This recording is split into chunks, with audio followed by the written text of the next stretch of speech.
Buenos días, iglesia, ¿cómo están? Bien, bien. Una mañana lluviosa, una mañana hermosa, amén. Aleluya. Necesitamos la lluvia, ¿verdad? Amén. Alguien decía, pero no tanta. Si la mente no me falla, creo que esta es como la cuarta semana donde hemos tenido llover constante, pero qué bendición, vamos a alegrarnos en todo tiempo. ¿Sabes? La lluvia es necesaria, vamos a gozarnos en eso, vamos a disfrutar cada momento. ¿Tienes tu Biblia?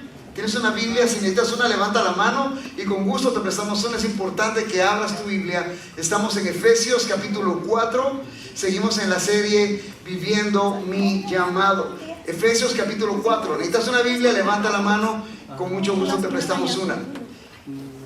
La última canción que cantábamos decía algo como, la letra decía, quiero estar cerca de tu corazón, quiero estar cerca de tu corazón. Y luego también decía otra frase, quiero escucharte, quiero escuchar tu voz. Y también decía, quiero amar tu palabra. Ahora la pregunta es, mientras cantábamos eso, ¿realmente lo quiero? ¿Realmente quiero estar cerca de Él? ¿Realmente quiero escuchar su voz? ¿Realmente estoy amando su palabra? ¿Realmente lo queremos? Porque mira, a veces cantamos solo por cantar. Pero la Biblia nos enseña que Jesús está buscando adoradores que le adoren en espíritu y en verdad. Esto implica con entendimiento, con conocimiento pleno de lo que estoy cantando, de lo que estoy haciendo, de la forma en la que estoy viviendo. Porque si no estoy claro, no tengo conocimiento de lo que estoy haciendo, entonces mira, estoy simplemente actuando, haciendo el papel, tratando de ganarme un Oscar de la gran academia de teatro, ¿verdad? Y cine. Pero si realmente quiero escuchar su voz, si realmente quiero amar su palabra, si realmente quiero estar cerca de Él, voy entonces a empezar a vivir ese llamado que Dios me ha dado. Y ahora, ¿por qué es importante vivir el llamado que Dios te ha dado? Porque es importante que como iglesia vivamos ese llamado que Dios nos dio. Porque, ¿sabes? Cuando tú y yo, cuando como su iglesia empezamos a vivir el llamado que Dios nos ha dado, la iglesia es edificada. ¿Quieres que la iglesia sea edificada? Vive tu llamado. Él es el que edifica la iglesia, Jesucristo. Y Él nos ha dado un llamado, y es a través de ese llamado que Él te ha dado, que Él me ha dado, que Él nos ha dado como su cuerpo, que Él está edificando su iglesia, cumpliendo nuestro llamado. ¿Tienes Efesios capítulo 4? Ve conmigo, vamos a leer del versículo 11 al versículo 16 esta mañana. Cuando lo tengas abierto, dime listo. ¿Listo? Capítulo 4, versículo 11 y al versículo 16. Y Él dio a unos el ser apóstoles, a otros profetas, a otros evangelistas, a otros pastores y maestros. Versículo 12. A fin de capacitar a los santos para la obra del ministerio, para la edificación del cuerpo de Cristo, hasta que todos lleguemos a la unidad de la fe y del conocimiento pleno del Hijo de Dios, a la condición de un hombre maduro, a la medida de la estatura de la plenitud de Cristo, para que ya no seamos niños, sacudidos por las olas y llevados de aquí para allá por todo viento de doctrina, por la astucia de los hombres, por las artimañas engañosas del error, sino que hablando la verdad en amor, crezcamos en todos los aspectos en aquel que es la cabeza, es decir, Cristo, de quien todo el cuerpo, estando bien ajustado y unido por la cohesión que las coyunturas proveen, conforme al funcionamiento adecuado de cada miembro, produce, ¿qué dice? El crecimiento del cuerpo para su propia edificación en amor. Padre amado, gracias por tu palabra. Gracias por la oportunidad que nos das esta mañana de abrirla, de poder escudriñarla. Señor, habla mi corazón, habla nuestro corazón, habla nuestra vida, Señor. Y ayúdanos, Dios, por favor, a pasar del proceso, a avanzar en el proceso de ser solamente oidores de tu palabra, y ayúdanos a convertirnos en hacedores de tu palabra, en el nombre poderoso de Jesús. Amén. Amén. La semana pasada veíamos el tema primero creo, ¿se recuerdan? Y luego vivo. ¿Por qué era importante? Porque es importante primero creer y después vivir. Porque si no tengo claridad, certeza plena en mis convicciones, en lo que creo, mi manera de vida no va a ser de acuerdo al llamado que el Señor me ha dado. Dios nos ha dado un llamado, pero tengo que creerlo. Dios me ha hecho su iglesia y tengo que creerlo. Para vivir como iglesia, primero tengo que creerlo. ¿Crees que eres la iglesia? Vamos a vivir como iglesia. Y es importante porque cuando vivo como iglesia, la misma iglesia se edifica. Empiezo a vivir el llamado que Dios me ha dado. Y es esencial. Como discípulos que somos, es esencial primero creer para después poder vivir ese llamado. ¿Por qué? Porque nuestra vida, tu vida, mi vida, es un reflejo de lo que crees. Tu vida es un reflejo de tus creencias. Tu vida es un reflejo de tus convicciones. No me puedes decir que crees una cosa y tu vida refleja otra. No tiene sentido, no es coherente. Tu vida, cuando la ves frente al espejo de la palabra, estás viviendo lo que dices creer. De eso se trata. Para poder vivir mi llamado, primero tengo que creerlo. Tengo que creerlo, luego lo vivo. Y sabes lo tremendo de nuevo, cuando vivo mi llamado, la iglesia, el cuerpo de Cristo se edifica. Y la iglesia se edifica cuando empiezo a utilizar los dones que Cristo me ha dado. Cristo nos ha dado dones. ¿Sabes? La palabra don significa regalo. Cristo te ha dado un don. Cristo nos ha equipado, nos ha dado regalos, nos ha dado herramientas para poder edificar la iglesia. Versículo 11 y versículo 12. ¿Lo tienes? Él dio a algunos el ser apóstoles, a otros profetas, a otros evangelistas, a otros pastores y maestros. Y este es un versículo que causa cierta confusión muchas veces y vamos a tratar de aclarar algunos puntos. Y a veces nos quedamos dando vuelta en esos 5 ministerios y seguimos y a veces vivimos peleando porque sí, porque no, que sí existe, que no existe, que soy, que no soy. Y terminamos poniéndonos títulos que a veces no nos corresponden. Ahora lo tremendo es que nos enredamos tanto en el versículo 11 que se nos olvida el versículo 12. Versículo 12 dice, a fin de capacitar, ¿qué dice? A los santos. ¿Quiénes son los santos? Nosotros. Santo implica elegido, separado, puesto aparte para. Estaba acá, pero el Señor me eligió y me puso aparte para su gloria, para hacer alabanza de su gloria. Dios viene y nos elige, nos pone aparte. Y Cristo le ha dado dones específicos a la iglesia para edificación de la iglesia, para edificación de los santos. Versículo 12, a fin de capacitar a los santos para la obra del ministerio. Y esa palabra ministerio no es otra cosa más que servicio. Mira, a veces escuchamos la palabra siervo, ministro, y wow, es que yo soy el siervo del Señor. Soy ministro del Dios Altísimo. Y nos encanta toda esa terminología. Pero se nos olvida que la palabra siervo es sirviente y la palabra ministro o ministerio es servicio. Y nos quedamos con el título, que qué bonito se oye.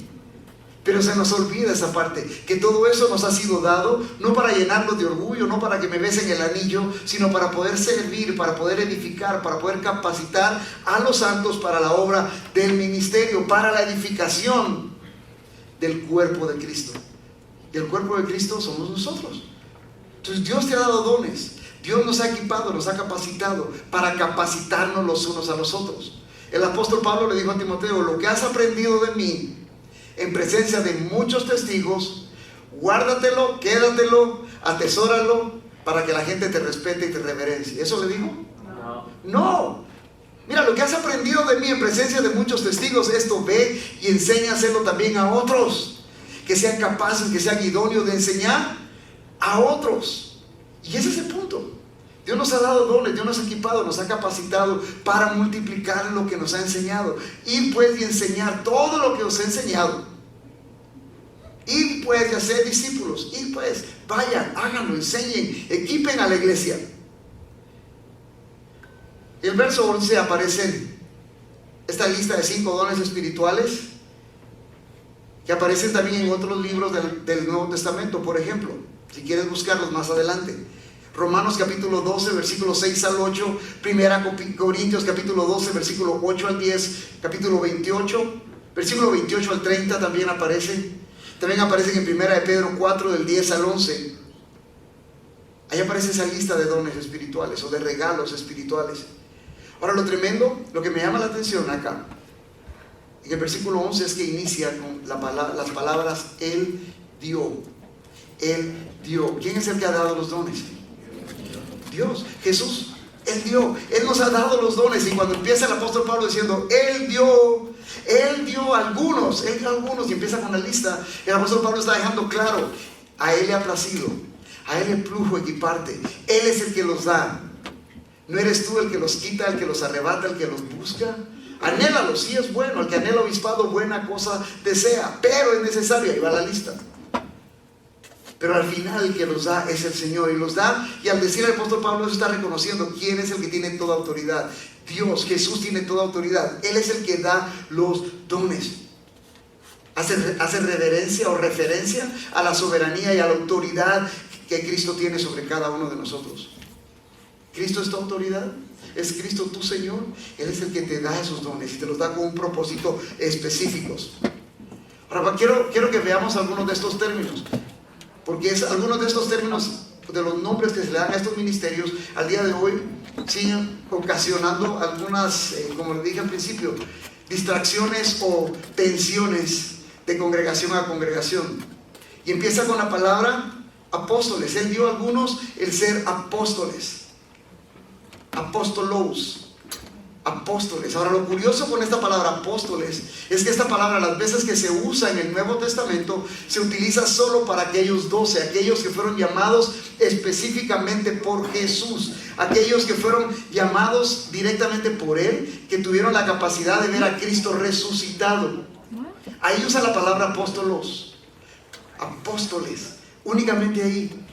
Y ahí más adelante se usa una palabra muy parecida, y ahí es donde se ha creado confusión. Ahora, hay dos características para ser considerado apóstol o apóstolos. La primera es haber sido elegido por Cristo. Haber sido elegido por Cristo. Y cuando hablo de haber sido elegido por Cristo, no estoy hablando de lo que éramos antes de Él y que Él nos eligió aún antes de la formación del mundo. No estoy hablando de ese nivel de elección. Estoy hablando de cuando Cristo mismo se aparece y le dice: sígueme.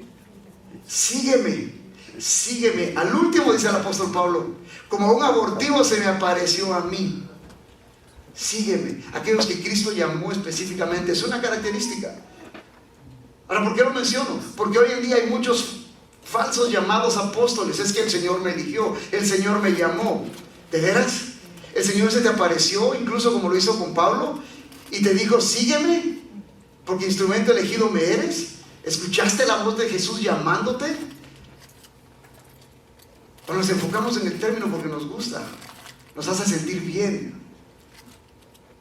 Pero ese término fue usado únicamente para aquellos que fueron llamados por Cristo, que fueron elegidos específicamente por Jesús. Y luego el segundo requisito para poder ser llamado apóstol, utilizando este concepto, esta palabra de apóstolos, es haber sido testigos presenciales del Cristo resucitado. Mira, Pablo lo fue el último. Cristo se le apareció. Cristo fue ahí mismo. Entonces, dos características: haber sido llamado directamente por Jesús y haber visto, haber sido testigo del Cristo resucitado. Más allá de eso, hasta ahí llegaron los apóstoles. Ahora, el don apostólico continúa, que es una cosa diferente. El don apostólico implica el fortalecimiento del cuerpo de Cristo, la edificación del cuerpo de Cristo, establecer nuevas congregaciones, que en la iglesia, acordamos, la congregación, se recuerda que lo hemos aprendido, es la herramienta que Cristo usa para expandir el reino. Hay muchos ministerios para eclesiásticos y son muy buenos, qué alegre, pero no es función ni responsabilidad de estos ministerios para eclesiásticos llevar el evangelio, es función de nosotros, la iglesia. Entonces, el don apostólico implica el establecimiento de ministerios nuevos, de áreas ministeriales nuevas. Pero el tener el don apostólico no te hace apóstol. Son cosas muy diferentes. Son cosas muy diferentes. El término que se utiliza en la iglesia primitiva es apostolois. Ahora, hay parecidos, son términos parecidos. Apóstolos y apostolois. El término apóstolos se utiliza varias veces en el Nuevo Testamento. Por ejemplo, cuando la Biblia se refiere a Bernabé, la Biblia en Hechos 14:4, cuando la Biblia habla de Silas y Timoteo en 1 Tesalonicenses capítulos 2 y 6, usa el término apóstolos, no apóstolos. Ahora, pastor, ¿por qué nos dice todo eso? Porque de nuevo, a veces podemos caer en el engaño de mucha gente proclamándose cosas que no deberían ser. Hay un tiempo para cada cosa. Dios es soberano, sí, pero Dios no se contradice. Dios no se contradice, su palabra no se contradice. También en Romanos capítulo 16, versículo 7, llaman apóstolos a Andrónico y Junías. Ahora, ¿qué implica la palabra apóstolos? Significa mensajero. Ahora, lo curioso es que la palabra apóstolos también significa mensajero, y ahí es donde muchas veces se da la confusión. Ahora, lo que me llama la atención es cómo la Biblia es tan clara y usa el término, como les decía antes, el término apóstol lo usa solo en los 12. Lo usa también cuando llamaron a Matías en la elección después de que Judas se ahorcó. ¿Se recuerdan de eso?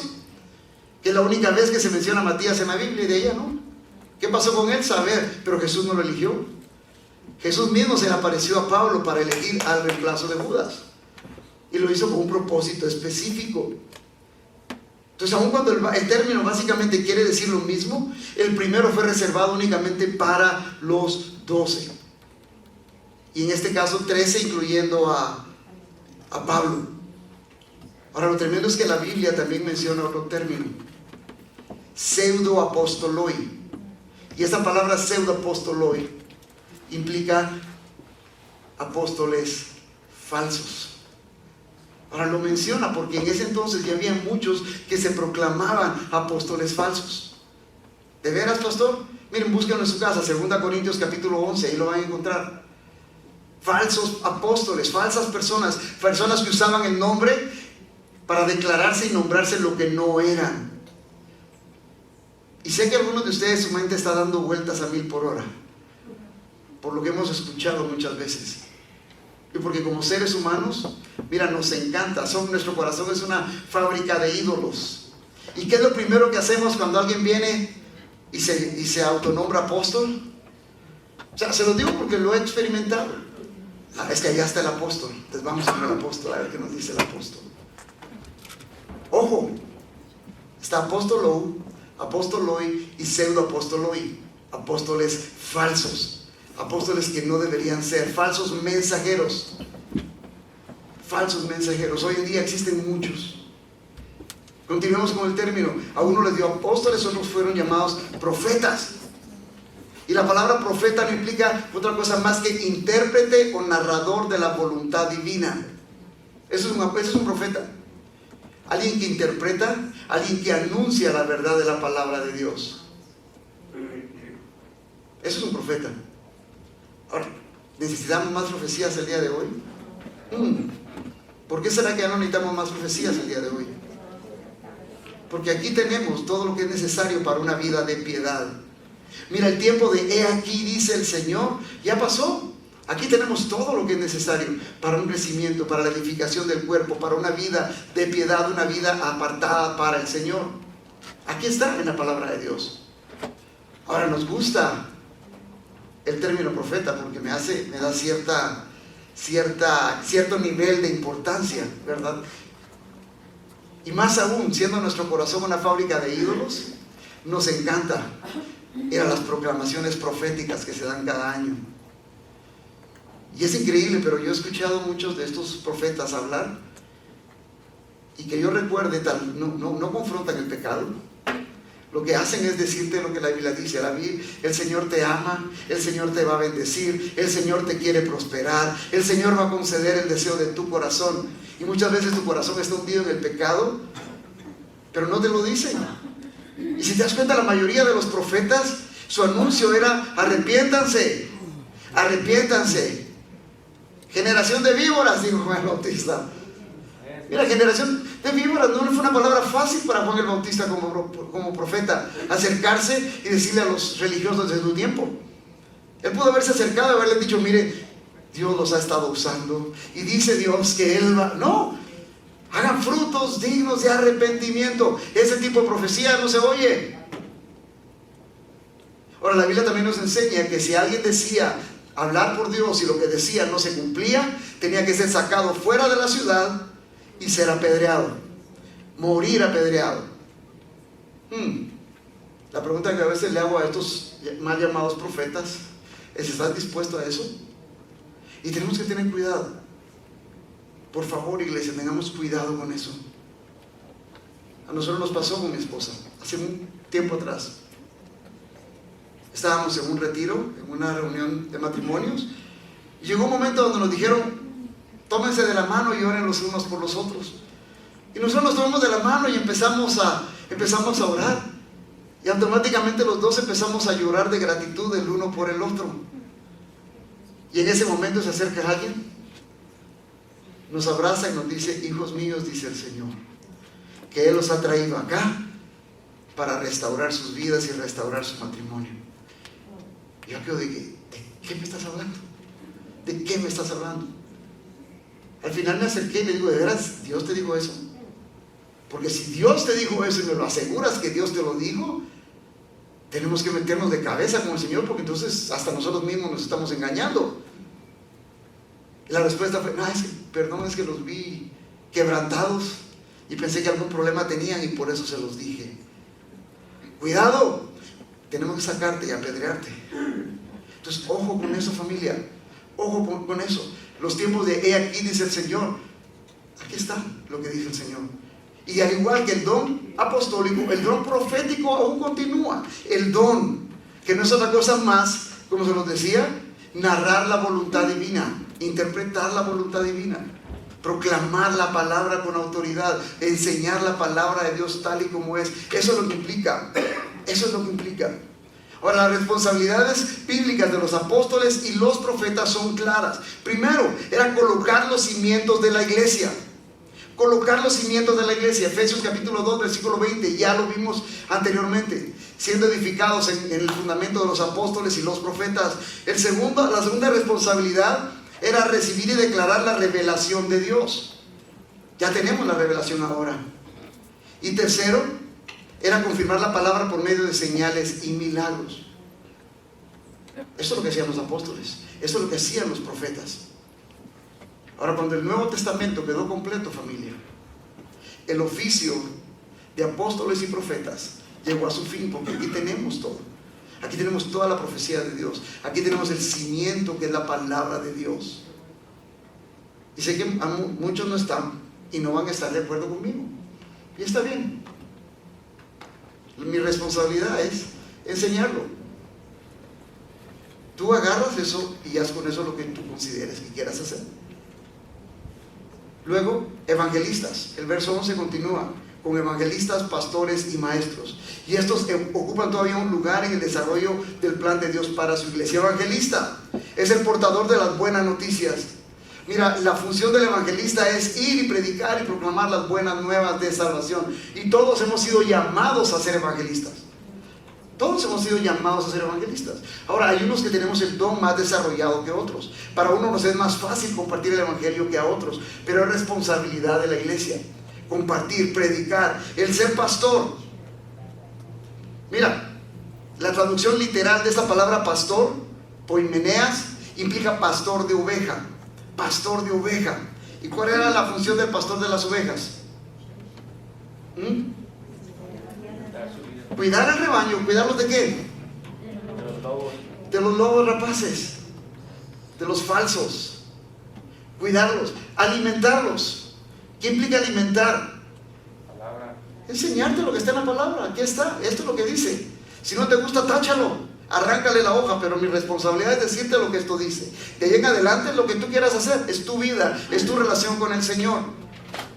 Enseñar, dar buen alimento, dar liderazgo al rebaño. Mira, el pastor de ovejas llevaba a las ovejas a los campos, llevaba a las ovejas. Ahora, lo tremendo es que el pastor de ovejas no reproduce ovejas. ¿Quiénes reproducen ovejas? Las ovejas. ¿Te imaginas a un pastor metido con las ovejas para reproducir ovejas? Híjole, qué feo, ¿verdad? Son las ovejas las que reproducen ovejas. Son las ovejas las que se multiplican. Ahora, el pastor es parte, hablando espiritualmente, el pastor también es una oveja. Y es su responsabilidad multiplicarse como oveja. A unos dio evangelistas, a otros pastores, a otros maestros.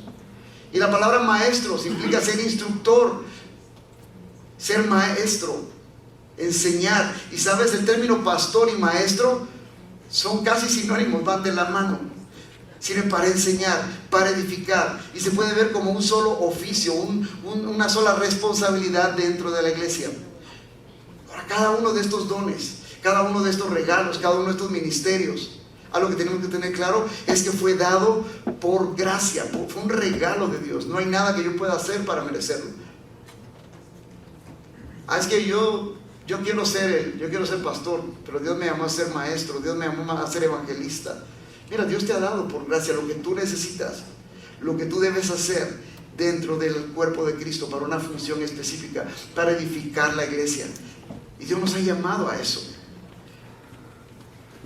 En el versículo 7, dice que todos estos, lo vimos la semana pasada, nos fueron dados por gracia conforme a la medida del don de Cristo. En base al don de Cristo, en base a la voluntad de Cristo, nos han sido dados.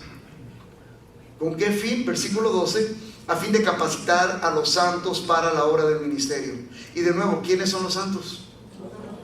Nosotros. Mira, la función que Dios me ha dado como pastor no es para gloriarme, no es para que me pongan alfombra roja, no es para ser el dueño de la iglesia. Y la iglesia no es mi negocio familiar, que cuando yo me muera mi hijo se convierte o mi hija se convierte en pastor o pastora. La iglesia es de Cristo y mi única función es servir y edificar la iglesia de Cristo, el cuerpo de Cristo. Para eso me ha llamado. Y cuando Él quiera, en el momento en que Él quiera, Él viene y me dice: Luis, ya no te quiero aquí, fuera de aquí pongo a otro. Porque la iglesia es de Él, Él hace lo que Él quiere en su iglesia. Ahora, ¿por qué menciono esto y me pongo de ejemplo? Porque tú tienes una función dentro de la iglesia. Y esa función, ese don que Dios te ha dado, está basado en el fundamento de los apóstoles y los profetas, en la palabra del Señor, con el fin de capacitar a los santos. Mira al que está al lado tuyo y dile así con mucho cariño y con mucha humildad: aprende de mí que yo te enseño. A eso nos ha llamado Dios. Para eso te ha equipado Dios, para que tú vengas y al que está al lado tuyo le puedas enseñar, lo puedas capacitar, le puedas decir, como dijo el apóstol Pablo: ¿te cuesta imitar a Cristo? No te preocupes, haz lo que yo hago, y viviendo como yo vivo vas a imitar a Cristo entonces, porque yo estoy imitándolo a Él. ¿Te imaginas eso? ¿Cómo cambiaría nuestra vida? ¿Cómo cambiaría nuestra iglesia? ¿Cómo cambiaría nuestra familia si empezáramos a vivir de esa manera? Vivo mi llamado. Cuando vivo mi llamado, la iglesia se edifica. Cuando mi llamado está claro en el lugar, creo firmemente en lo que Dios me ha llamado a hacer, que Dios me ha llamado a hacer su iglesia, voy a vivir como iglesia. Y al vivir como iglesia voy a edificar a la iglesia. No puedo edificar a la iglesia si no estoy viviendo como iglesia. Y no puedo vivir como iglesia si no creo lo que la palabra del Señor me ha llamado a hacer. He sido creado para la alabanza de su gloria. ¿Estoy siendo para la alabanza de su gloria? ¿Estás viviendo el llamado que Dios te ha dado? ¿O estás viviendo tu propio llamado, lo que tú quieres hacer, lo que a ti te gustaría hacer? Porque también podemos caer en eso, iglesia. Sí, yo sé que Dios quiere que haga esto, pero es que yo quiero hacer esto. Me gusta más hacer esto. Vivamos lo que Dios nos ha llamado a hacer. Primero creo, luego vivo. Cuando vivo, la iglesia se edifica, pero también debo preocuparme por lo que está en el corazón de Cristo. ¿Sabes eso? Preocupémonos por lo que está en el corazón de Cristo. Versículo 12 continúa diciendo: hasta que todos lleguemos a la unidad de la fe y del conocimiento pleno del Hijo de Dios. ¿Me preocupo por lo que está en el corazón de Cristo? ¿Te preocupas por lo que está en el corazón de Cristo? ¿Sabes? Cuando yo me preocupo por lo que está en el corazón de Cristo, Cristo se preocupa y toma control de lo que está en mi vida. Pero buscad primeramente, ¿qué dice? Tus propios deseos, y cuando tengáis tiempo buscad agradar a Dios. No dice eso. Busca primeramente el reino de Dios y su justicia, y todo lo demás os será añadido. Cuando me preocupo por lo que está en el corazón de Dios, Dios se encarga de lo que está en mi corazón. ¿Y sabes qué es lo tremendo? Que en ese proceso Dios limpia mi corazón, Dios limpia mis deseos. Todo lo que pidiereis en oración, creyendo, lo recibiréis. A veces pedís, pero no recibís, porque no pides como te conviene. ¿Y sabes por qué no puedo pedir como me conviene? ¿O en qué momento no pido como me conviene? Cuando estoy pidiendo en base a mis propios deseos, cuando estoy pidiendo en base a lo que está en mi corazón. Pero cuando me preocupo por lo que está en el corazón de Dios, hasta mi oración cambia. Cambia y dejo de pedir por un montón de tonterías, por cosas que se van a quedar aquí, y empiezo a pedir por lo que más, por lo eterno, por lo más importante. Cuando mi oración cambie de un dame, quiero, necesito, sueño, deseo, a un Señor, ¿a quién quieres que le hable hoy? Señor, mira, mi hija está perdida, mira, mi hijo está perdido, mira, mi esposa no te conoce, mira, mi esposo no te conoce. Cuando mi oración cambie en ese sentido, empiezo a preocuparme por lo que está en el corazón de Dios. El problema con eso es que cuando no me preocupo por lo que está en el corazón de Dios, empiezo a vivir una vida llena de frustraciones. Porque estoy va de pedir y pedir y pedir, y como que Dios no me contesta. Pues yo lo estoy pidiendo por tonterías. Dios sabe lo que es mejor para mí, y Dios está esperando que me preocupe por lo que está en su corazón. Mira, Cristo prometió que edificaría su iglesia y que las puertas del cielo no prevalecerían sobre ella. Lo dijo Mateo 16:18. El corazón de Cristo está en su iglesia. El corazón de Cristo no está preocupado por edificios, por pinturas, por pantallas. Y no estoy diciendo que no sea necesario, es bueno, es necesario. Qué bonito llegar a un lugar con aire acondicionado, calefacción. ¿Te imaginas con este clima y estar debajo de un árbol? Muchos no estaríamos ahí, porque nos mojamos. Entonces todo esto, aún cuando no es importante, es necesario, es bueno, pero hay cosas más allá. El corazón de Cristo está en su iglesia, en edificarla, y ahí es donde debe estar mi preocupación. Voy a preocuparme en lo que está en el corazón de Cristo, en edificar su iglesia, hasta que todos lleguemos a la unidad de la fe. ¿Sabes? Cuando Jesús oró por ti y por mí, ¿sabías que Jesús oró por nosotros en Juan capítulo 17? Cuando Jesús oró por nosotros, mira, Él oró por unidad. Padre, te ruego, le dice, Padre, te pido que todos sean uno, así como tú, oh Padre, en mí y yo en ti. Porque cuando vivimos en esa unidad, como Él con el Padre, la gente va a empezar a ver y va a empezar a creer. Cuando empezamos a vivir en unidad, empezamos a vivir como iglesia, empezamos a vivir nuestro llamado. La iglesia es edificada y Dios es glorificado, y Jesús es exaltado. Ahora tengamos claro algo: el vivir en unidad hasta que todos lleguemos a la unidad de la fe no es algo llamado ecumenismo. Por ejemplo, ¿han visto esa calcomanía en algunos carros? Eso es del diablo. Dios no nos ha llamado a eso. Dios no nos ha llamado a vivir en ese ecumenismo. La semana pasada les hacía mención a un comentario del Papa Francisco. Esta semana volví a encontrar otro, donde viene y le preguntan: ¿y del movimiento LGBTQX, Y y Z, hay lugar para nosotros dentro de la iglesia? Y la pregunta era genuina. La pregunta era genuina de esta persona. Y la respuesta de él fue: claro, todos somos hijos de Dios. Lo mismo que les mencionaba la semana pasada. No todos somos hijos de Dios. Dios nos ha llamado a compartir el evangelio, a vivir en unidad, pero para vivir en unidad tenemos que rendirnos a Cristo. A esa unidad tengo que empezar a vivir mi llamado en Cristo y entender que es mi responsabilidad edificar la iglesia. Jesús está hablando de edificar su iglesia, unidad de la fe. Continúa diciendo el versículo 12: hasta que todos lleguemos a la unidad de la fe y del conocimiento pleno del Hijo de Dios. ¿Qué implica el conocimiento pleno del Hijo de Dios? ¿Qué implica conocer a Cristo plenamente? No es otra cosa más que avanzar en mi proceso de santificación, cada día parecerme más a Cristo, en rendirme a sus pies, conocer su voluntad, empezar a buscarle, morir a mí mismo para que Cristo viva en mí. Porque ya no vivo yo, sino Cristo vive en mí. ¿De veras? ¿Lo manifiesta mi vida? Porque para mí el vivir es Cristo, ¿de veras? Y el morir es ganancia, ¿de veras? Morir a ti mismo es lo que Cristo está esperando, para que Él pueda empezar a vivir en ti. Y entonces, mientras más mueras a ti mismo, más Cristo vive en ti, y ahí se da tu ganancia. Eso implica el conocimiento pleno del Hijo de Dios, morir a mí mismo, para que Cristo sea manifestado a través de mí. Esa palabra conocimiento implica la experiencia personal. Cuando Él dice que lleguemos al conocimiento pleno del Hijo de Dios, lleguemos al conocimiento pleno de Jesucristo, está hablando de un conocimiento que es fruto de la experiencia vivida. ¿Conoces a Cristo? ¿Lo experimentas en ti cada día?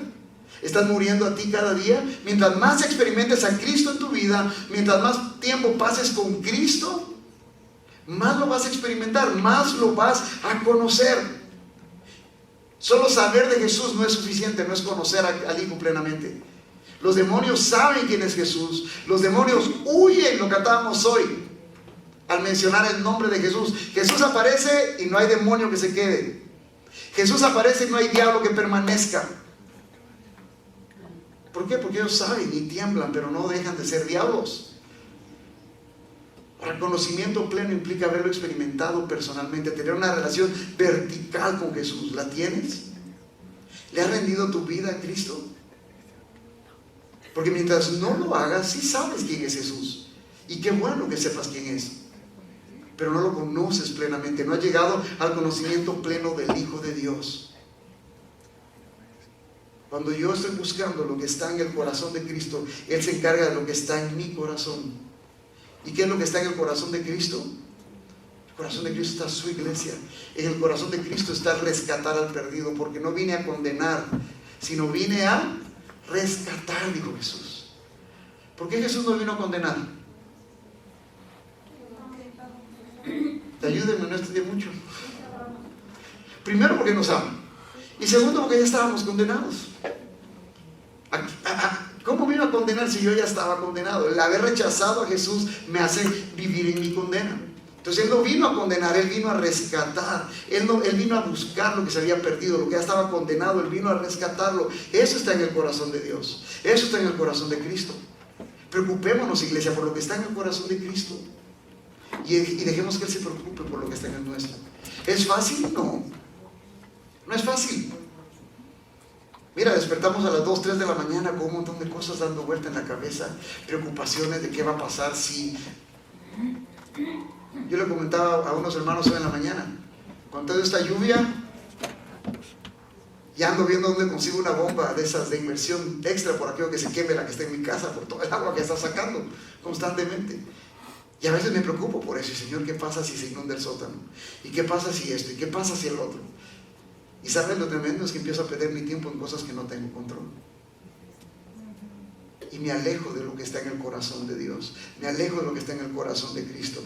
También la iglesia se edifica cuando reconozco el nivel de inmadurez que tengo. Cuando reconozco mi inmadurez. Versículo 13 continúa diciendo: el conocimiento pleno del Hijo de Dios a la condición de un hombre maduro, a la estatura de la plenitud de Cristo. ¿Para qué? Porque es importante que lleguemos al conocimiento pleno del Hijo de Dios. Porque es importante que seamos personas maduras. Cuando está hablando de hombre, no es porque la Biblia sea machista. Cuando habla de hombre se refiere a todos, hombres y mujeres. Porque es importante que lleguemos a ese conocimiento pleno. Porque entonces voy a dejar de ser una persona inmadura. Llega para que mi condición llegue a ser la de una persona madura, un hombre maduro.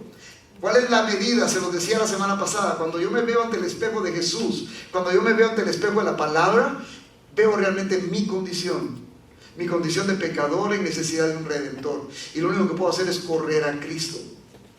Entonces Dios espera y nos da una medida, la estatura de la plenitud de Cristo. Y Él nos la ha dado.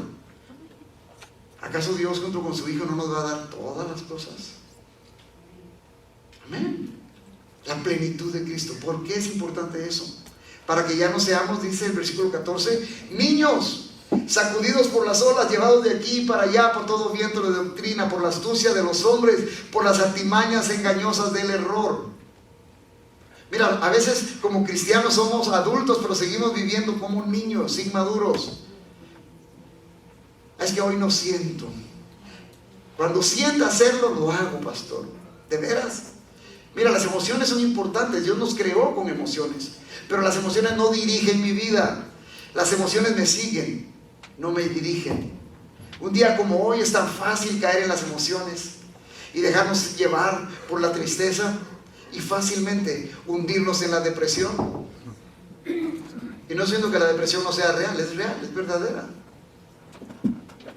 Pero cuando somos llevados por nuestras emociones, somos como esos niños inmaduros. Somos llevados por las olas, llevados de aquí para allá. Por también habla todo viento de doctrina, todo tipo de enseñanza. Esta enseñanza me gusta. Ay, aquí, pastor, rásqueme aquí me pica, rásqueme. Ay, qué rico, eso es lo que quiero oír. Ahí, somos llevados por ese tipo de doctrinas, por todo viento. La misma inmadurez nos lleva simplemente a buscar, escuchar lo que queremos escuchar. Media vez nos digan, dice el Señor que vas a ser próspero y que todo te va a salir bien. Amén, gloria a Dios. Pero si nos dijera, dice el Señor que hay pecado en tu vida y tienes que confesarlo y arrepentirte, porque si no, viene su juicio, porque te ama para corregirte. ¿Cómo reaccionaríamos ante eso? ¿Honestidad en la iglesia? No, eso no es de Dios. Eso no es de Dios. Este hombre está juzgando mi corazón.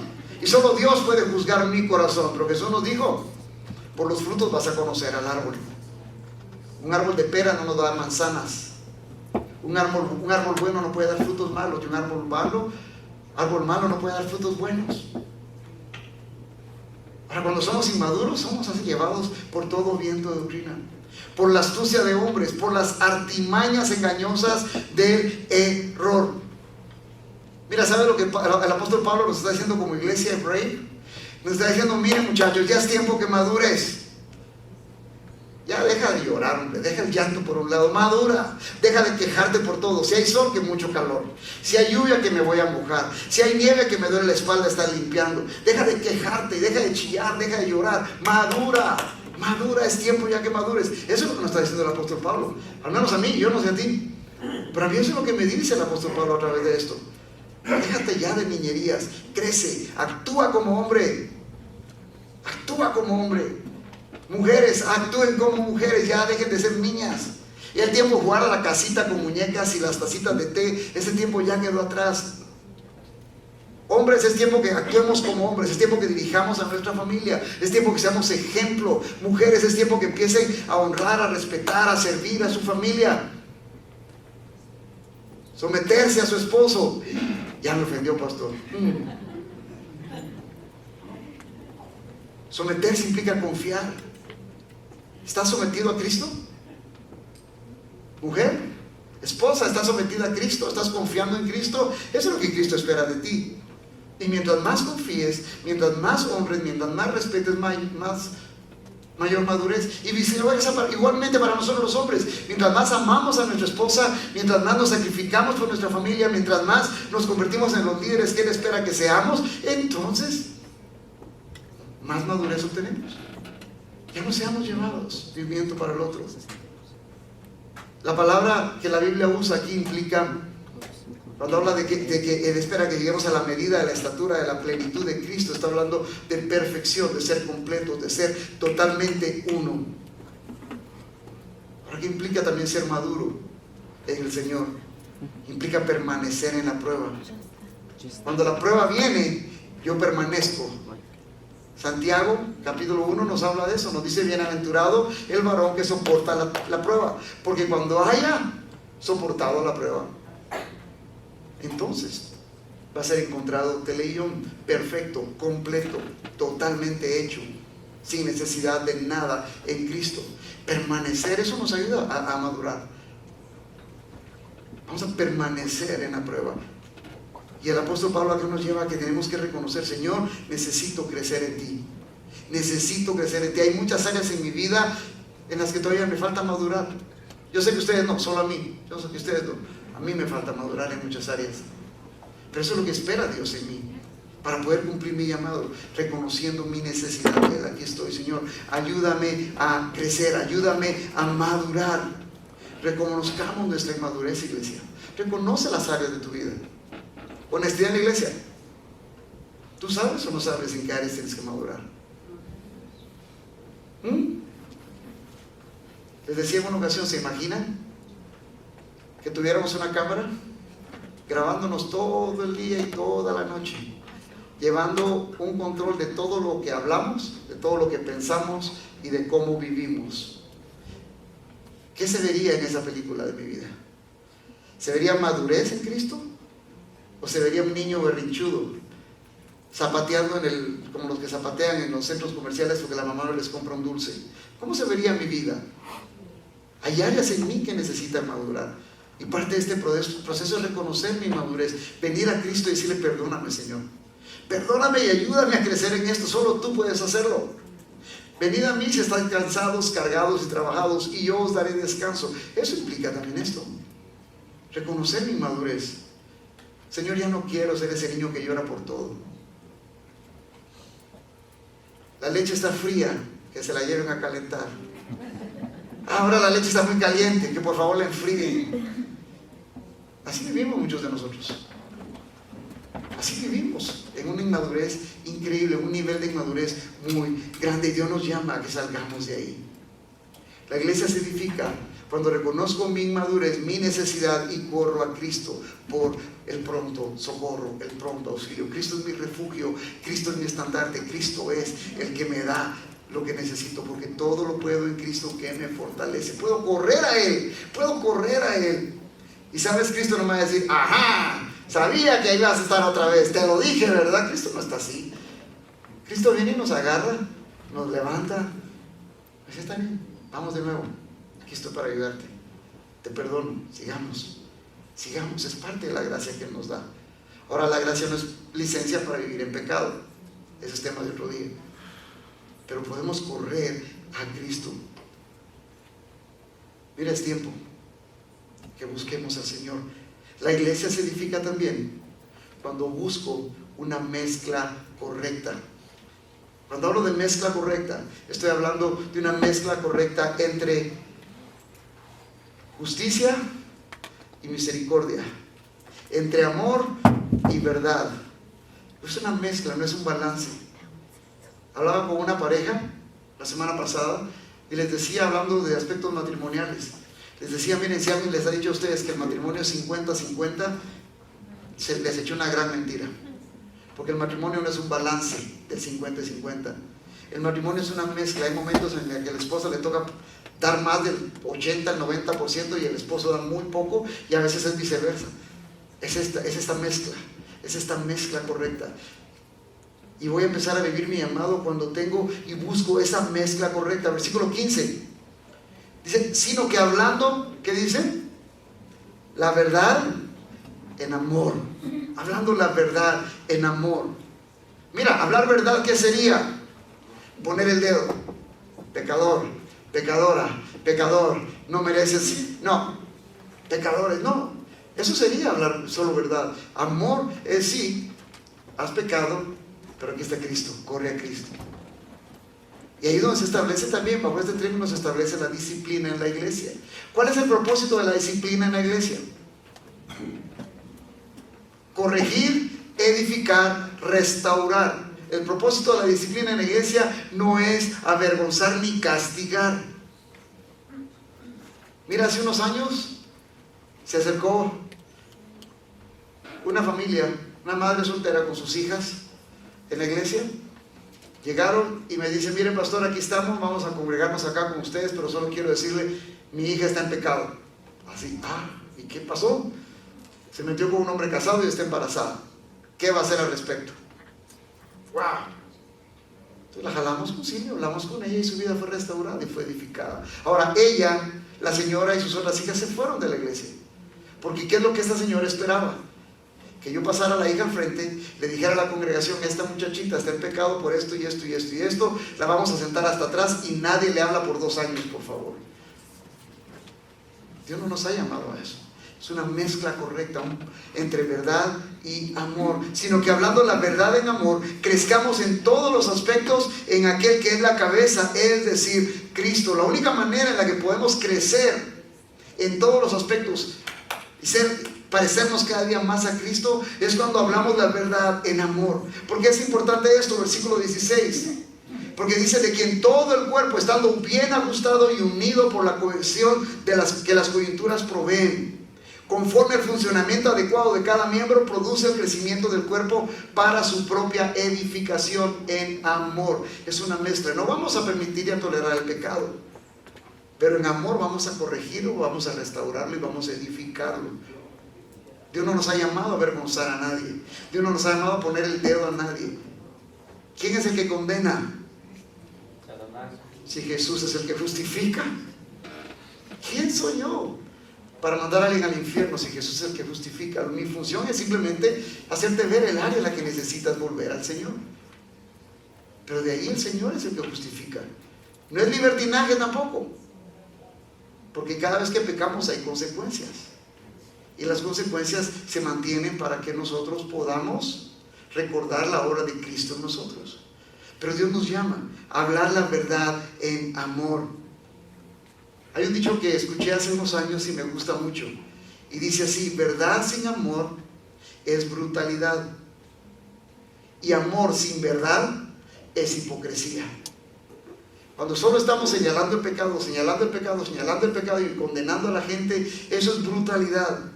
Pero cuando solo todo lo que hacemos es amar, amar, amar, sin enseñar, eso es hipocresía.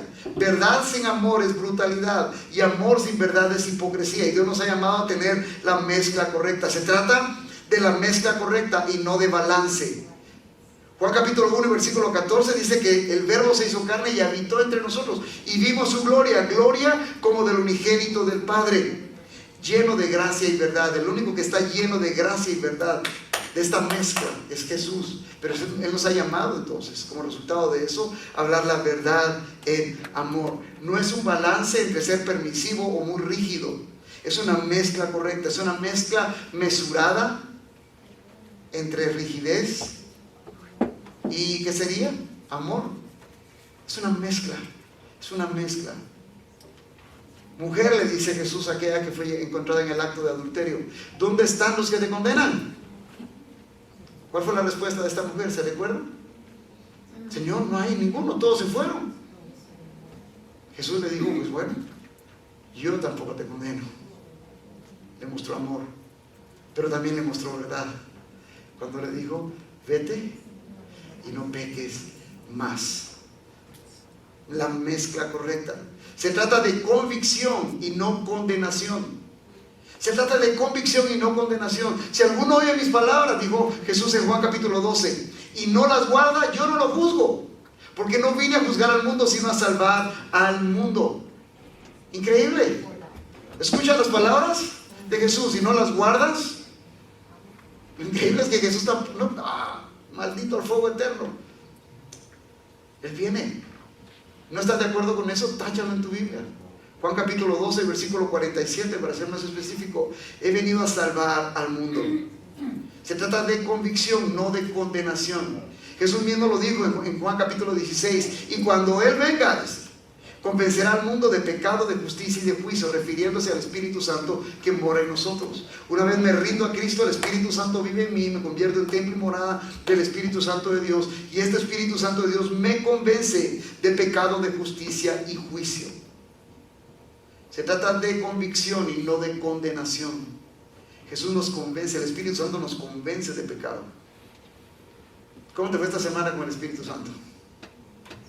No levantes la mano, no me contestes, pero sé honesto contigo mismo. ¿Cómo te fue esta semana con el Espíritu Santo? Mira, a mí me convenció varias veces. Híjole, fue aquello que sentí como que me hubieran agarrado del cuello y me hubiera dado con la Biblia así. ¡Pam! Arrepiéntete de eso. Deja de pensar de esa manera. Deja de hablar así. Trae convicción a mi vida el Espíritu Santo. De convicción de pecado, de justicia y de juicio. Se trata de la mezcla correcta y no de balance. Se trata de convicción y no de condenación. Y por último, se trata de esperanza y no vergüenza. Se trata de dar esperanza y no vergüenza. ¿Se recuerdan el caso que les comenté hace un momento? Mira, yo creo que si hubiéramos avergonzado a esa muchacha como la familia esperaba, posiblemente, no sé, Dios tiene control de eso, posiblemente hubiéramos destruido su vida y le hubiéramos inyectado en contra de Cristo. Y otra vez, no le aplaudimos el pecado, pero buscamos restaurar. Se trata de esperanza y no de vergüenza. ¿Quién acusará a los escogidos de Dios? Dice Romanos. ¿Quién acusará a los escogidos de Dios si Dios es el que justifica? ¿Quién es el que condena? Si Cristo Jesús fue el que murió por nosotros. Mira, el que podía condenarme, no lo hizo. Dio su vida por mí. El que podía condenarte, no lo hizo. Dio su vida por ti. Él justificó. Él nos dio esperanza. ¿Entiendes eso? ¿Y sabes por qué es importante recordar este punto? Porque muchas veces en nuestra mente, nuestro corazón, el recuerdo nos mata. El recuerdo nos mata. El álbum de los recuerdos nos mata. Es que hasta que yo no cambie no puedo buscar a Dios. Nunca vas a cambiar sin Dios. Es que hasta que no salga de este pecado no puedo buscar a Dios. Nunca vas a salir de ahí. Solo no puedes. Necesitamos a Cristo que nos justifique. Y por más, mira, el diablo es el que nos condena. Tu mente es la que te condena. Cristo ya te perdonó. Cristo ya te justificó. Cristo Jesús es el que murió por ti. Y si eso fuera poco, no solo murió por ti, sino que resucitó. Resucitó y está sentado a la diestra de Dios, intercediendo por nosotros. ¿Entiendes eso, iglesia? Ahora, ¿por qué es importante verlo? Porque cuando yo empiezo a tratar y a querer edificar la iglesia, tengo que recordar eso. No se trata de avergonzar a nadie. Se trata de darle esperanza que Cristo nos da. Y ese es nuestro llamado. Tener esa mezcla correcta, hablando la verdad en amor. Ahora, examina tu corazón. ¿Estoy enfocado en el evangelio o estoy enfocado en el pecado? ¿Qué es lo que estoy buscando? Cuando miro a la iglesia, ¿qué es lo que estoy buscando? ¿En qué áreas está pecando la iglesia? ¿O estoy enfocado en el evangelio, en la esperanza que hay en Cristo Jesús? Cuando te miras en el espejo, ¿en qué te enfocas? ¿En lo que Cristo ha hecho por ti? ¿O sigues dando vuelta en lo que tú has estado haciendo, en lugar de correr a los pies de Cristo?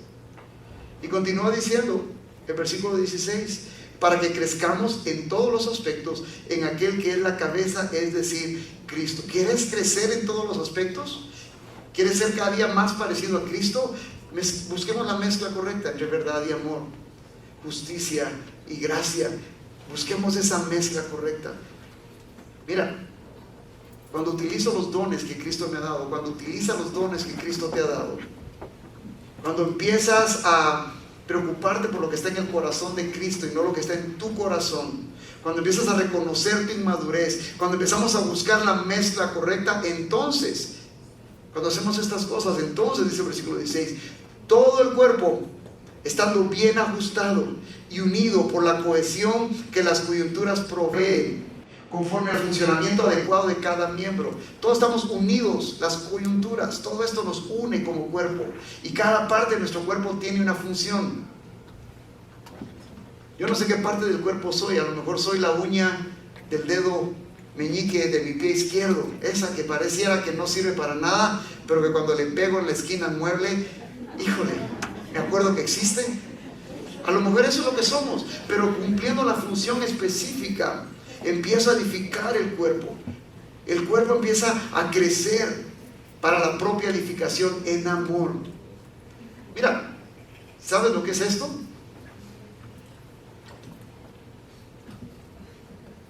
¿Sabes lo que es esto? Un títere o una marioneta. Nosotros no somos ni títeres ni marionetas del Señor. Pero pensaba en esto que me ayuda a pensar en el versículo 16. El versículo 16 dice que todo el cuerpo bien ajustado y unido por la cohesión que las coyunturas proveen, conforme al funcionamiento adecuado de cada miembro, produce el crecimiento del cuerpo para la edificación en amor.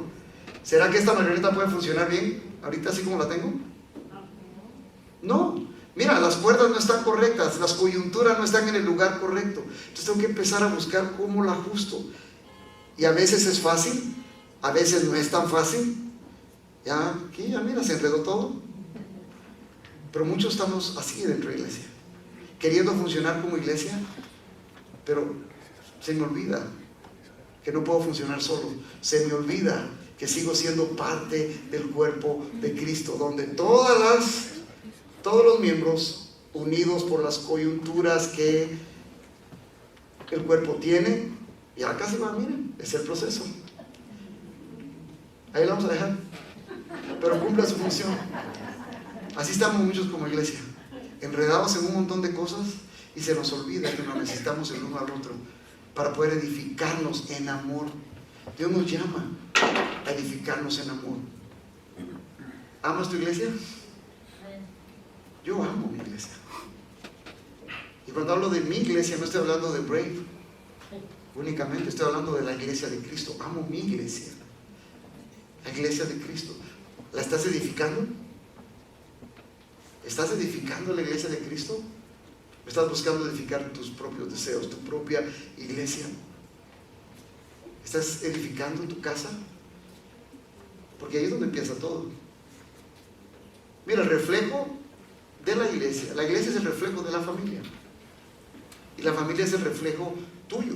Tú marcas la línea. Tú como líder en tu casa estás marcando. Mi esposa es el reflejo de lo que yo soy. Mis hijos son el reflejo de lo que nosotros somos. La iglesia es el reflejo de lo que la familia es. Que Dios tenga misericordia de nosotros. Mira, discutes la prédica, hablas de la prédica durante la semana con tu familia. Y no lo pregunto porque, como predica de bien, no te falta aprender mucho para poder predicar bien. Pero discutes lo que Dios te habló durante esta semana, durante esta reunión en tu casa. Le haces la pregunta a tu familia: ¿qué piensas de eso? ¿Qué te pareció? ¿Quieres una opinión diferente? Lleguemos a un acuerdo, busquemos por qué piensas diferente. Eso es parte del proceso. Mira, ¿quieres ser apóstol? Empieza cumpliendo la función apostólica en tu casa. Edifica tu casa. Es que yo soy profeta. Qué bueno.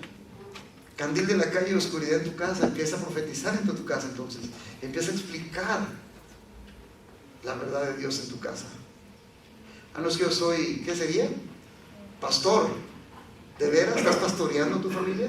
¿Estás pastoreando a tu esposa? ¿Estás pastoreando a tus hijos? Empieza en casa. No, pues es que yo soy evangelista, tengo que andar en la calle todo el tiempo y tu familia rumbo al infierno. Empieza a compartir el evangelio en tu casa. Maestro, empieza a enseñar en tu casa. Mira, todo empieza en casa. ¿Sabes qué es lo tremendo? Que Cristo, aún antes de establecer la iglesia, estableció la familia. Un hombre, una mujer. No hombre y hombre, y mujer. No genérico con no genérico. Nada de eso. Todo empieza en nuestra casa. Vamos a vivir nuestro llamado para que la iglesia sea edificada. Cuando vivo mi llamado, la iglesia es edificada. Y cuando la iglesia es edificada, Cristo es exaltado y Dios es glorificado.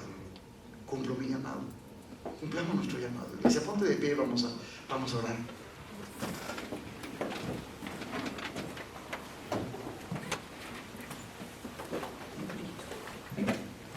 Y antes de orar, solo déjame decirte esto. ¿Sabes? El mayor rechazo hacia el evangelio viene de las personas que han tenido un mal ejemplo. Es increíble la cantidad de hijos de pastores que están lejos del Señor por lo que vieron en su casa. Si tus hijos están lejos del Señor, examinemos nuestro corazón. ¿Estoy siendo un buen ejemplo o estoy siendo un mal ejemplo? Porque el mayor rechazo del evangelio o hacia el evangelio viene de aquellas personas que han tenido un mal ejemplo. Y el mal ejemplo, tristemente, no voy a decir que siempre, pero tristemente, usualmente se empieza en la misma casa. Padre, en el nombre de Jesús, Señor, estamos acá, Dios. Venimos ante ti reconociendo y sabiendo que tú eres el que edifica la iglesia, que tú eres el que nos transforma, que tú eres el que cambia nuestra vida, Señor, que tú eres el que nos ha redimido. Y Señor, tú no nos condenas, nos das esperanza, no nos avergüenzas, nos convences de pecado. Señor, ayúdanos esta mañana, Dios, a encontrar aquellas áreas en las que necesitamos madurar y crecer contigo. Ayúdanos esta mañana, Señor, a poder encontrar y vivir el llamado que nos has dado. Ayúdanos a empezar a edificar tu iglesia, Señor. Mi familia es tu iglesia. Señor, dame la fuerza, dame el valor, dame el coraje para comenzar a ser ejemplo en mi casa, Señor. Que mi hablar y mi actuar haya coherencia para poder edificar, para poder vivir como iglesia y poder edificar tu iglesia, Señor. Padre, esta semana cada uno de nosotros vamos a tener situaciones especiales fuera de este lugar. Ayúdanos, Señor, a vivir nuestro llamado en cada una de esas situaciones, Dios, por favor.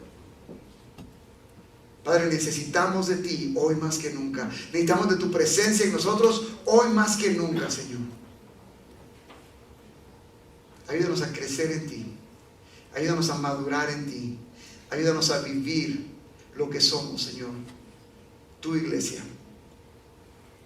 En el nombre poderoso de Jesús. Amén. Ánimo, familia. Yo no sé qué desafíos vas a tener esta semana, pero lo que tienes que tener claro es que Cristo está ahí para ayudarte. Nos vemos jueves 7 de la noche y vamos a adorar y a buscar al Señor en oración. Vamos a empezar a preocuparnos por lo que está en el corazón de Dios y a confiar que Él va a tener control de lo que está en nuestro corazón. Y mientras ese momento llega, recuerda que por sobre todas las cosas eres amado. Dios les bendiga, familia.